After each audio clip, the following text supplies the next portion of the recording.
आ गया। Good evening students. तो कल हम लोगों ने हाइब्रिडाइजेशन के बारे में पढ़ा था और अब हम लोग एक नई थ्योरी के बारे में पढ़ने जा रहे हैं। एक्चुअली हाइब्रिडाइजेशन फेल थ्योरी थी। गुड इवनिंग बेटे। तो हाइब्रिडाइजेशन फेल्ड थ्योरी थी और ये एक हाइपोथेटिकल कॉन्सेप्ट की तरीके से देखा गया। बहुत सारी चीजों का हाइब्रिडाइजेशन ने या बीबीटी ने, वैलेंस बॉन्ड थ्योरी ने आंसर नहीं दे पाया। तो हम लोगों ने एक नई थ्योरी डिस्कवर की और उसका नाम है MOT या molecular orbital theory.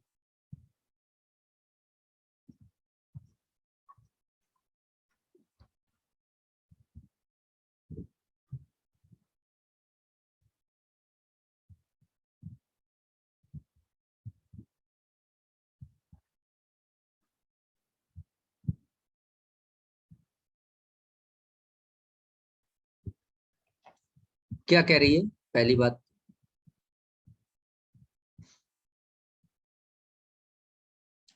when two atomic orbitals combine,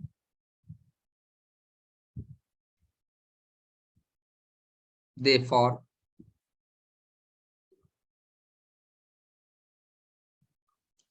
two molecular orbitals.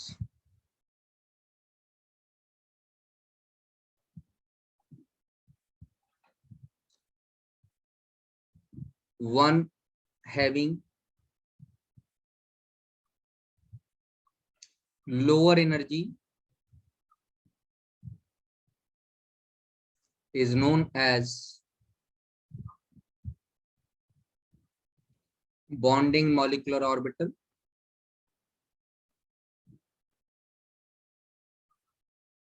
BMO कहूंगा बेटा मैं इसे, and the other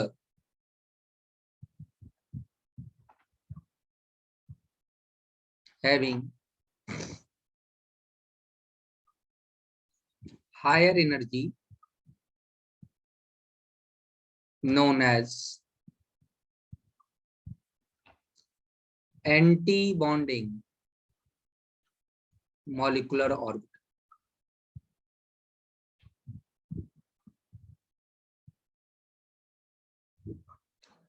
ABMO कहूंगा। एक्चुअली ये थ्योरी श्रोडिंगर वेव इक्वेशंस को सपोर्ट कर रही है। वो ये कह रही है कि let us consider there are two wave. तो ऑर्बिटल को वेव फंक्शन की तरीके से डिफाइन कर रही है। psi a is the wave function of atomic orbital A.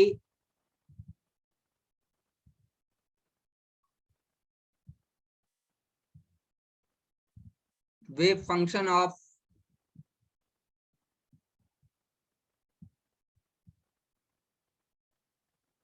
atomic orbital A और psi b wave function of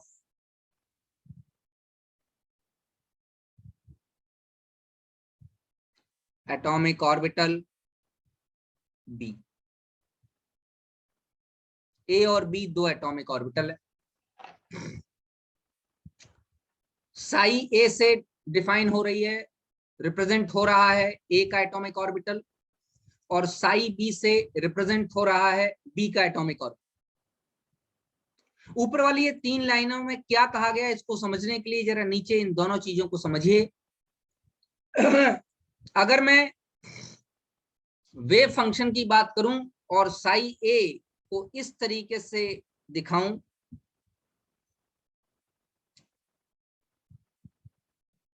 क्योंकि ये तो पता चल ही गया था कि डुअल नेचर सही है,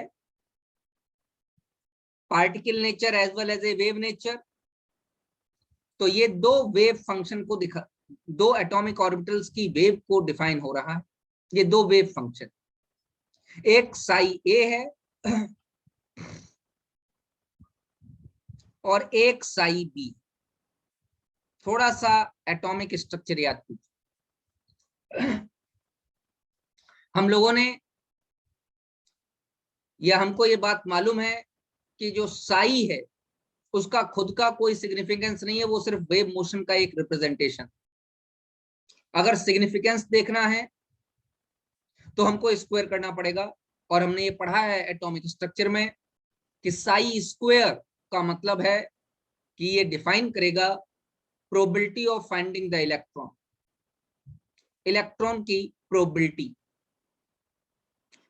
वीबीटी एटॉमिक ऑर्बिटल के ओवरलैप को ही तो समझा रही थी। अब ये कहता है कि अगर ये दो वेव्स आपस में एक दूसरे से मिले, एक दूसरे से ज्वाइन हो, तो दो तरीके। वेव्स जब आपस में एक दूसरे से ज्वाइन होती हैं तो उसको इंटरफेरेंस कहते हैं। तो पहला कॉन्सेप्ट वो ये कह रहा है कि साई ए प्लस साई बी हो जाए, और उसको मैं कहता हूं कंस्ट्रक्टिव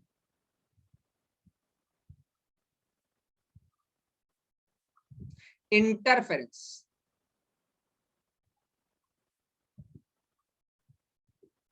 या पॉजिटिव इंटरफेरेंस।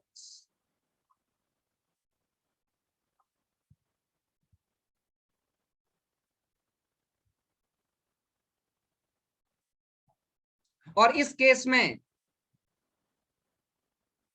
जब दो वेव्स आपस में एक दूसरे से ज्वाइन होंगी तो जो एम्पलीट्यूड होगा वो इंक्रीज कर जाएगा। क्या कोई दूसरा केस भी है? कहता है हाँ, अगर दो वेव आपस में एक दूसरे से ज्वाइन हो तो ऐसा भी हो सकता है कि psi A minus psi B negative interference या डिस्ट्रक्टिव इंटरफेरेंस हो जाए। इंटरफेरेंस हो जाए।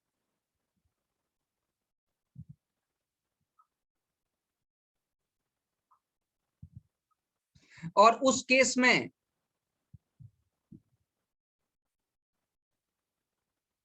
दोनों एक दूसरे को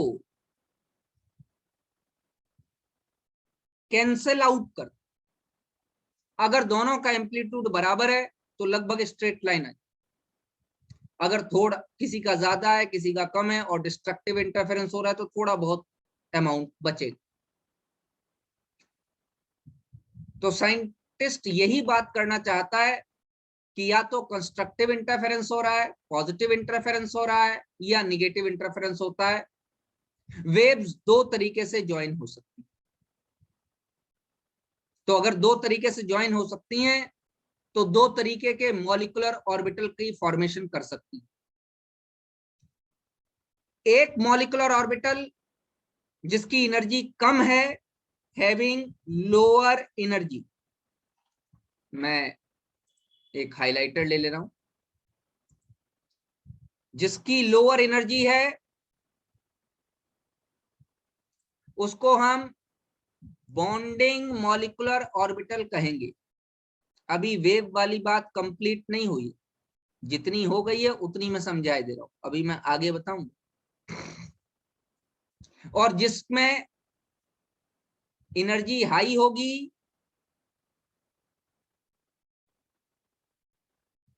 उसको हम कहेंगे एंटी बॉन्डिंग मॉलिक्यूलर ऑर्बिटल। तो इसका मतलब एक कंस्ट्रक्टिव इंटरफेरेंस की बात कर रहा है, पॉजिटिव इंटरफेरेंस की बात कर रहा है, और एक नेगेटिव इंटरफेरेंस की बात कर रहा है। तो वो वेव नेचर को सपोर्ट कर रहा है। तो ठीक है, वेव नेचर तो पहले से ही हाइजेनबर्ग ने प्रूफ कर दिया है कि वेव नेचर सही है। तो जरा ध्यान से देखिए, हम लोग ये कह सकते हैं या नहीं कह सकते, एज बिकॉज साई का अपना कोई सिग्निफिकेंस नहीं है, तो सिग्निफिकेंस के लिए हमको स्क्वायर करना पड़ेगा। तो कंस्ट्रक्टिव इंटरफेरेंस जो हमने किया साई ए प्लस साई बी, उसका हम क्या काम कर दें? स्क्वायर।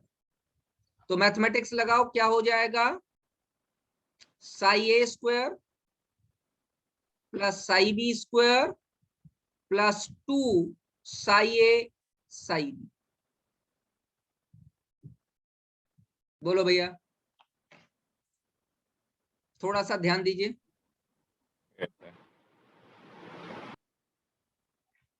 ये जो आपस में ज्वाइन हुए, ये कौन से ऑर्बिटल्स थे, एओ।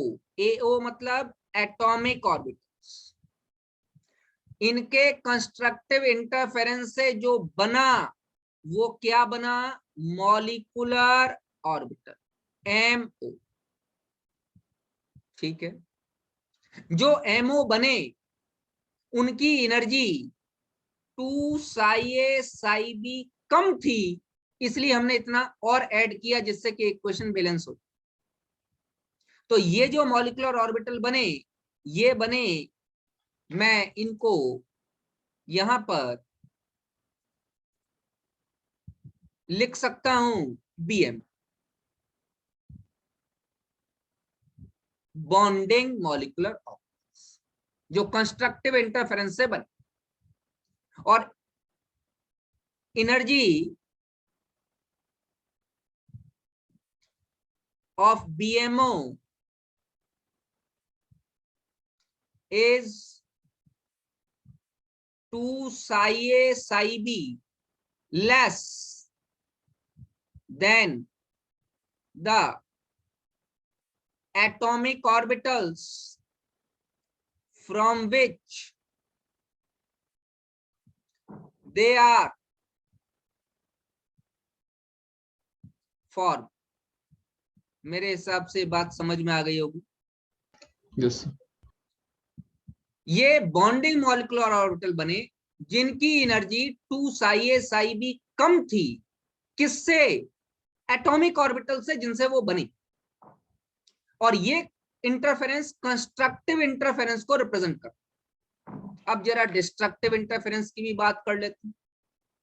Late us consider the destructive interference. देखिए मेरे साथ, psi A minus psi B का होल स्क्वायर क्या हो जाएगा, लगाइए formula, psi A square plus psi B square minus 2 psi A psi B. ये वाला क्या है, एटॉमिक ऑर्बिटल। ये वाला क्या है, molecular orbital.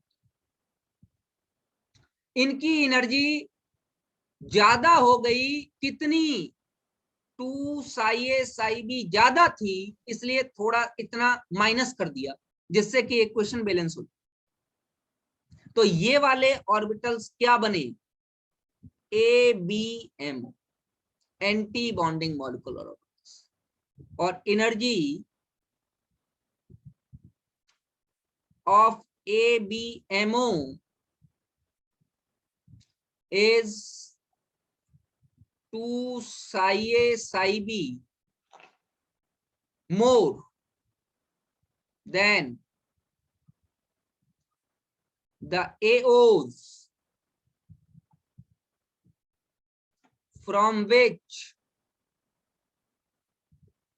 these are formed। इसको समझिए, ये काफी सिंपल सी बात है, जिसको समझ में आ जाएगी वो आगे भी एमओटी ज्यादा बढ़िया समझ पाएगा। बेटे, दोनों इक्वेशन को बराबर करने के लिए यहां कुछ ऐड किया गया एमओज, बीएमओज। बीएमओज में कुछ ऐड किया गया, मतलब बीएमओज पहले से क्या थे, कम एनर्जी के थे, इसलिए उनको ऐड करना पड़ा कुछ अमाउंट जो कि एटॉमिक ऑर्बिटल्स की एनर्जी के बराबर है। तो बीएमओज लोअर एनर्जी ऑर्बिटल्स। अच्छा, एबीएमओज में क्या किया, एबीएमओज बने तो उसमें से कुछ माइनस करना पड़ा इसके बराबर करने के लिए, एओज के बराबर करने, एटॉमिक ऑर्बिटल के बराबर एनर्जी करने के लिए कुछ माइनस करना पड़ा।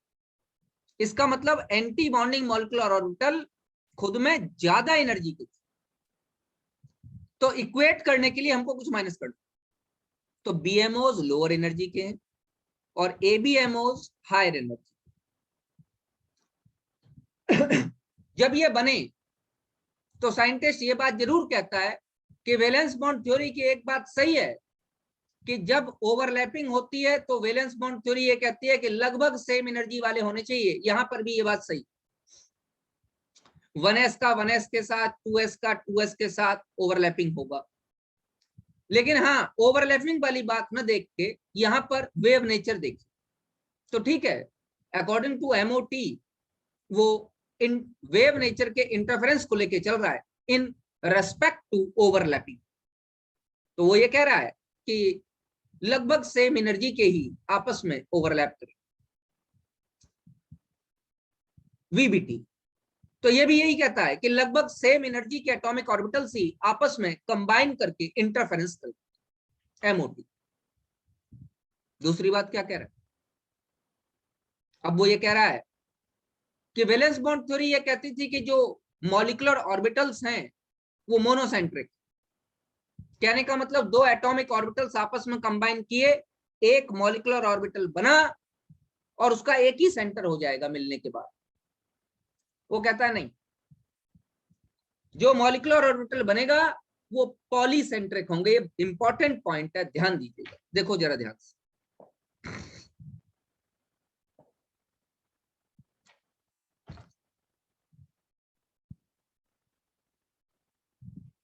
The formed molecular orbitals are polycentric in nature। इसको समझिए, एक एटॉमिक ऑर्बिटल ये है, दूसरा एटॉमिक ऑर्बिटल ये है, मान लो 1s 1s या 2s 2s कंबाइन। जब ये कंबाइन करेंगे तो एक मॉलिक्यूलर ऑर्बिटल इस तरीके से बनेगा, बिल्कुल सही। लेकिन दोनों न्यूक्लियस अलाइव रहेंगे इस मॉलिक्यूलर ऑर्बिटल। ऐसा नहीं है कि दोनों मिलके एक हो जाएंगे ना, both nucleus will be alive. इसका मतलब जो यहाँ इलेक्ट्रॉन डेंसिटी, मैं थोड़ा सा किसी दूसरे उससे दिखाता हूँ, हाइलाइटर ले लेता हूँ। यहाँ इलेक्ट्रॉन डेंसिटी होगी या नहीं होगी, वो कह रहा है जो यहाँ इलेक्ट्रॉन डेंसिटी होगी will be influenced by both the nucleus. ये इलेक्ट्रॉन डेंसिटी दोनों न्यूक्लियस से इन्फ्लुएंस होगी। इसका मतलब यहाँ पर दोनों मिलकर आपस में एक न्यूक्लियाई डेवलप कर लें, ऐसा नहीं होगा। दोनों के पास दोनों न्यूक्लियाई प्रेजेंट हो, ये दोनों न्यूक्लियस इसमें मॉलिक्यूलर ऑर्बिटल में प्रेजेंट। एटॉमिक ऑर्बिटल में जो दो, एक एटॉमिक ऑर्बिटल जब दूसरे एटॉमिक ऑर्बिटल से मिलकर मॉलिक्यूलर ऑर्बिटल दे रहा है, ये एओ, ये एओ, एओ मोनोसेंट्रिक है, एओ मोनोसेंट्रिक है। लेकिन जो एमओ बना मॉलिक्यूलर ऑर्बिटल, चाहे वो बीएमओ बना हो, बॉन्डिंग बना हो, चाहे वो एंटी बॉन्डिंग बना हो, जो एमओ होगा वो क्या होगा, पॉलीसेंट्रिक। दोनों न्यूक्लियस इन्वॉल्व, ये पॉलीसेंट्रिक होगा। ये इंपॉर्टेंट बात है, ये पूछा जाता है कि जो मॉलिक्यूलर ऑर्बिटल है वो मोनोसेंट्रिक है या पॉलीसेंट्रिक है, तो आपका आंसर होगा जो मॉलिक्यूलर ऑर्बिटल है वो पॉलीसेंट्रिक। ये थोड़ी सी थ्योरेटिकल बातें थी जो कि मुझे बतानी थी आप लोगों को। मान लीजिए सिग्मा 1s कंबाइन किया सिग्मा 1s से, ठीक है, तो वो क्या कहना चाहता, वो कहना चाहता है जो मॉलिक्यूलर ऑर्बिटल बनेगा वो दो बनेंगे, एक तो लोअर एनर्जी वाला,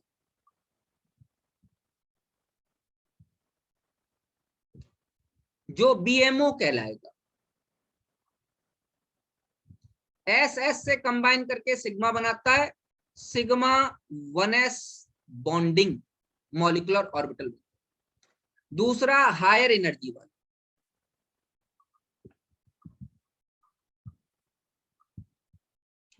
और वो एबीएमओ बनेगा, anti bonding molecular orbital.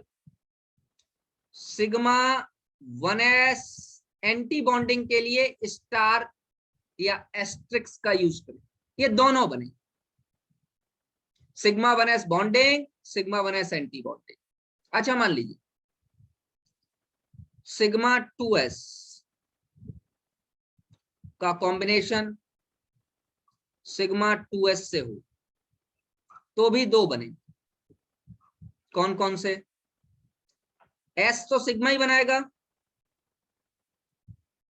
Sigma 2s bonding, sigma 2s anti bonding. ये काम करो, थोड़ा सा करेक्ट कर लो इसे, रिप्रेजेंटेशन थोड़ा 1s का 1s के साथ, यहां सिग्मा क्यों लगा रहे हो, और 2s का 2s के साथ, ठीक है ना। s तो सिग्मा ही बनाता है, 1s से कंबाइन करे तो दो बनाएगा, sigma 1s bonding, sigma 1s anti bonding, bonding वाला लोअर एनर्जी वाला, एंटी बॉन्डिंग वाला हायर एनर्जी वाला। इसी तरीके से 2s से कंबाइन करे तो भी दो बनाएगा, sigma 2s bonding, sigma 2s anti bonding.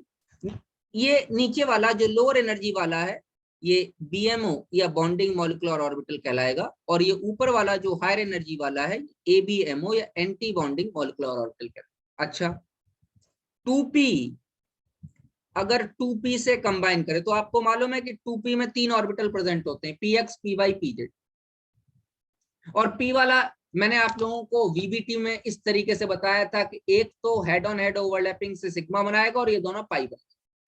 तो चलो वो ओवरलैपिंग तो मान नहीं रहा, लेकिन ये तो मान रहा है कि एक सिग्मा और दो पाई बनेगा। मॉलिक्यूलर ऑर्बिटल थ्योरी ये भी नहीं मान रही कि पहले सिग्मा बनेगा या पहले पाई बनेगा, वो कह रहा है हाँ एक सिग्मा दो पाई बनेगा, कोई भी पहले बन सकता है, सिग्मा भी पहले बन सकता है और पाई भी पहले बन सकता है, इसको ध्यान देना।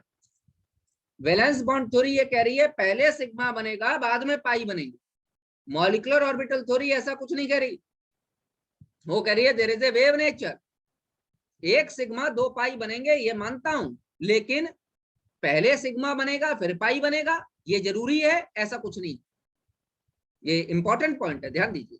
तो वो ये बात तो मानती है, तो मैं ये कह सकता हूं यहां पर जो ऑर्बिटल्स बनेंगे वो क्या बनेंगे, देखो सिग्मा 2p z, पाई 2px, पाई 2py, तीन तो लोअर एनर्जी वाले बन गए। इनमें भी एनर्जी डिफरेंस होगा, क्या होगा, on the basis of number of electron decide होगा, और एक हायर एनर्जी वाले बनेंगे sigma 2p z anti bonding, star बना देता हूं, पाई 2px एंटी बॉन्डिंग, ठीक है, और पाई 2py एंटी बॉन्डिंग।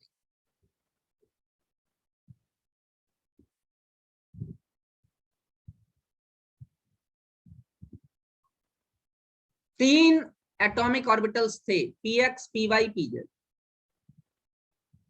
2p के तीन, 2p के तीन से कंबाइन करे टोटल 6 ऑर्बिटल्स बने, तीन बॉन्डिंग वाले तीन एंटी बॉन्डिंग वाले, तो लोअर एनर्जी भी बनेगी और हायर एनर्जी ऑर्बिटल्स भी बने। इनमें भी एनर्जी डिफरेंस होगा, लेकिन वो दिखाई देगा कब, जब हम लोग नंबर ऑफ इलेक्ट्रॉन्स की बात, तो एनर्जी लेवल डायग्राम की बात। तो मैंने पहला एक आपको 1s का कॉम्बिनेशन बताया, दूसरा 2s का बताया, और तीसरा मैंने आप लोगों को 2p का कॉम्बिनेशन समझा, ठीक है। Now let us describe the energy level diagram. देखो energy level diagram,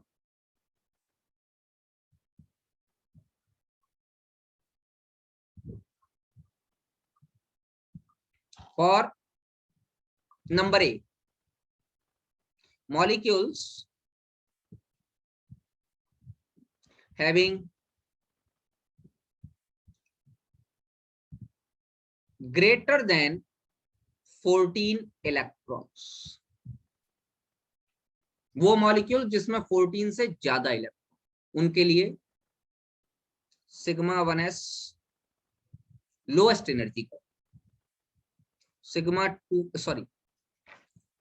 1s anti bonding,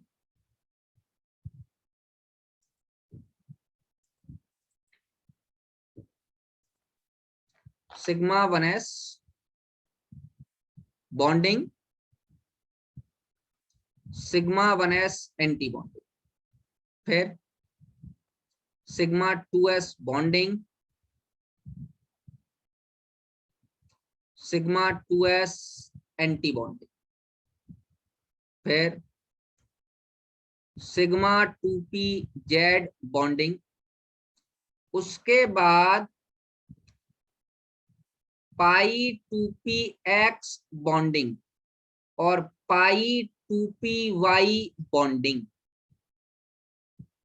दोनों की एनर्जी बिल्कुल इक्विवेलेंट होंगी, दोनों डीजनरेटेड होंगी।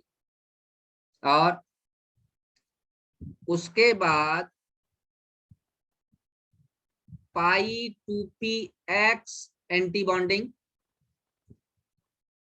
पाई 2py एंटी बॉन्डिंग और sigma 2pz anti bonding, highest energy का। Clear?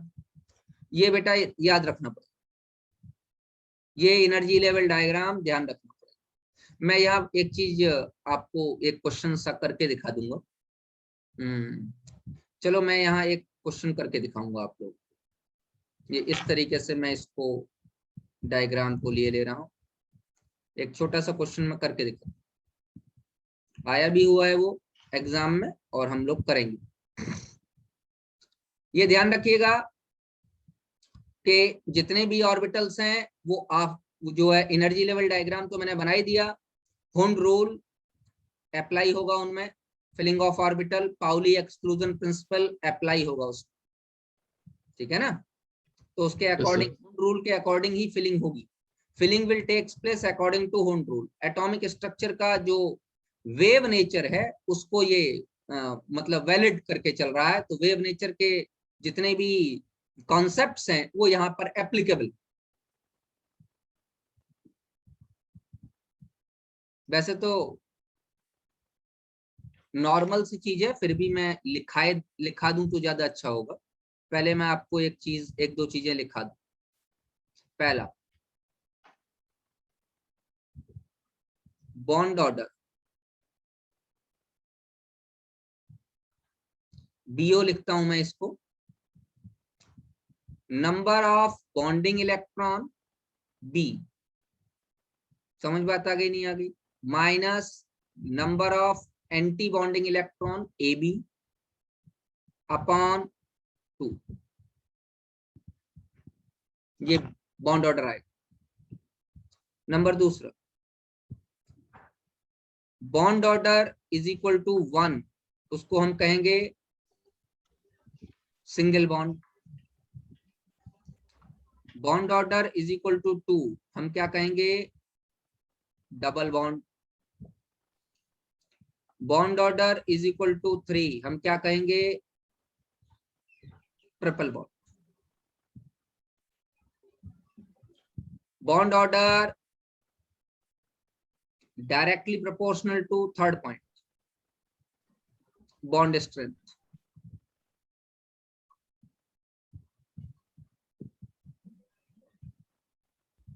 Bond order bond strength के डायरेक्टली प्रोपोर्शनल।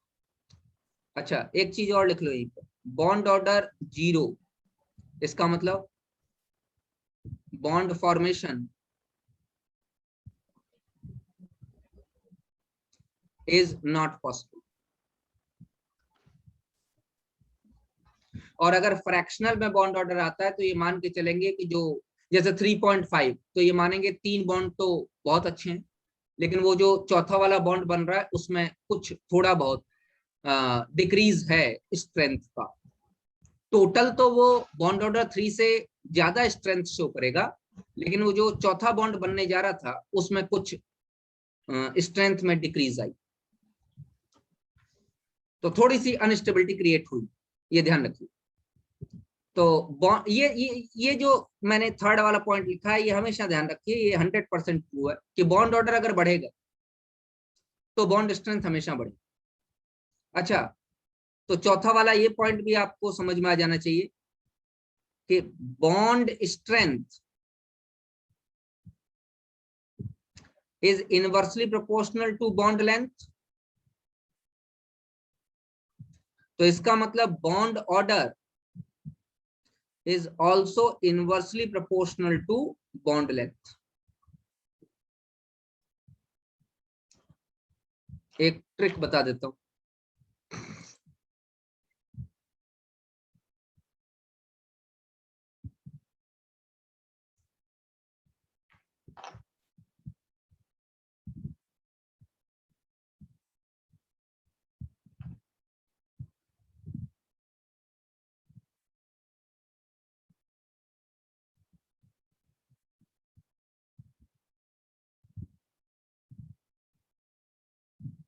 अगर डायरेक्ट निकालना चाहते हो तो ध्यान रखना, अगर नंबर ऑफ इलेक्ट्रॉन्स और बॉन्ड ऑर्डर में एक रिलेशन, अगर नंबर ऑफ इलेक्ट्रॉन्स 14 है तो बॉन्ड ऑर्डर हमेशा 3 आएगा, इसको याद करो।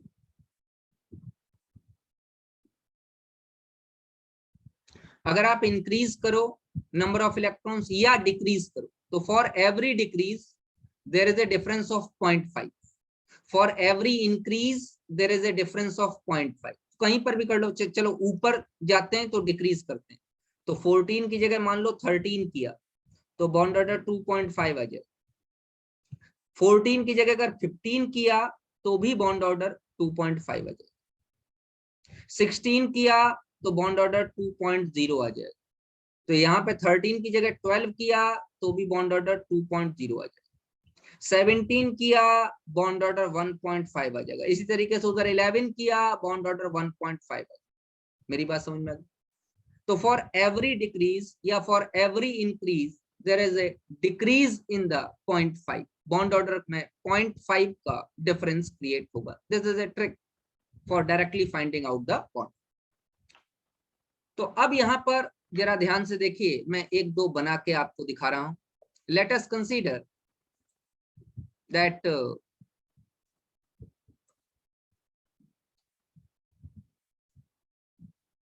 O2 molecule, oxygen. अगर ऑक्सीजन मॉलिक्यूल की बात करूं, ऑक्सीजन में कितने इलेक्ट्रॉन है? एक ऑक्सीजन में 8, मॉलिक्यूल में हो गए 8 + 8 that is equal to 16। Oxygen का electronic configuration 1s2 2s2 2p4। तो 1s में 2 इलेक्ट्रॉन है तो 2 सिग्मा में जाएंगे, 2 जो है सॉरी बॉन्डिंग में जाएंगे, 2 एंटी बॉन्डिंग में जाएंगे। 2 ऑक्सीजन एटम्स अवेलेबल है, तो टोटल हमारे पास 16 इलेक्ट्रॉन्स अवेलेबल हैं 2 ऑक्सीजन एटम के। तो एक ऑर्बिटल में 2 इलेक्ट्रॉन जा सकते हैं according to the Hund rule. तो यहाँ पर भी वो काम करेगा। 2 इलेक्ट्रॉन यहाँ गए और 2 यहाँ गए, 4 खत्म। 5 6 7 8 9 10। यहाँ पे क्या हो गया? 11 12 13 14। हुंड रूल काम करेगा, दोनों सेम है तो पहले अनपेयर्ड भरेंगे फिर पेयर्ड। आगे 15 16। कल हम लोगों ने ऑक्सीजन की बीबीटी की बात की थी और वहां पे हमें कोई अनपेयर्ड इलेक्ट्रॉन नहीं मिल रहा था। क्या यहाँ पे हमें अनपेयर्ड इलेक्ट्रॉन मिला? जी हाँ, यहाँ पे हमें अनपेयर्ड इलेक्ट्रॉन मिला। और चूंकि यहाँ पे हमको अनपेयर्ड इलेक्ट्रॉन मिला, that's why oxygen is a paramagnetic molecule. यहाँ से प्रूफ हो गया कि हाँ, एमओटी बीबीटी के कंपैरिजन में ज्यादा अच्छी। बोलो भैया, क्लियर? अच्छा, बॉन्ड ऑर्डर कितना आएगा बोलो? Number of bonding minus number of anti bonding by 2। वैसे तो डायरेक्टली जो मतलब लास्ट वाले शेल में गिन लेते हैं, पूरा भी गिन लोगे तो मुझे कोई प्रॉब्लम नहीं। समझ में आता कि नहीं? पूरा गिन लो। 2 4 5 6 7 8 9 10, टोटल कितने हैं बॉन्डिंग? 10 10 एंटी बॉन्डिंग कितने 2 2 4 2 6 by 2 that is equal to कितना आ जाएगा बेटे 2। अच्छा सिर्फ ये वाले गिन लो जो बॉन्डिंग में टेक पार्ट कर रहे हैं। तो बॉन्डिंग में तो सिर्फ पी ऑर्बिटल टेक पार्ट कर रहा है, एस तो टेक पार्ट कर ही नहीं रहा। बोलो भैया पी वाला ही तो टेक पार्ट कर रहा है, तो यहां से गिन सकते हैं। या तो 2 वाले सारे गिन लो या सिर्फ जो टेक पार्ट कर रहा है उसी को गिन लो। 2 2 4 और 2 6 6 माइनस 2 दो एंटी बॉन्डिंग हो गए। 6 माइनस 2 4 4 बाई 2। अरे मेरी बात समझ में आ रही है? सिर्फ मैंने इतना गिना जो बॉन्डिंग में टेक पार्ट कर रहे हैं उन्हीं को मैंने गिना यहां से यहां तक। अगर मैं सिर्फ इतना गिनूंगा तो भी मुझे क्या मिल जाएगा, तो भी मुझे बॉन्ड जो है बॉन्ड ऑर्डर मिल जाएगा। तो ये तो आप पे डिपेंड करता है। और डायरेक्टली आपको मालूम है ऑक्सीजन में 16 है, तो अभी अभी मैंने आपको ट्रिक समझाई कि अगर 16 है तो 14 का बॉन्ड ऑर्डर होता है 3, 15 का हो जाएगा 2.5 और 16 का हो जाएगा बेटा क्या 2। Yes sir. इसी तरीके से आप यहाँ पर तो एक का और निकाल सकते हैं, O2 निगेटिव, O2 2 निगेटिव और O2 पॉजिटिव, इनका भी निकाल सकते हैं। समझ में आता रही? ये मैं नई मीटिंग के लिए आपको पासवर्ड भेज रहा हूँ। ये मीटिंग खत्म होने जा रही है। आप लोग जब तक मैं इसको आप लोगों को भेजता हूँ तब तक 5 मिनट का टाइम है आपके पास, आप इसको बैठ के निकालिए, ठीक है? यस कोशिश कीजिए कि आप निकाल पाए।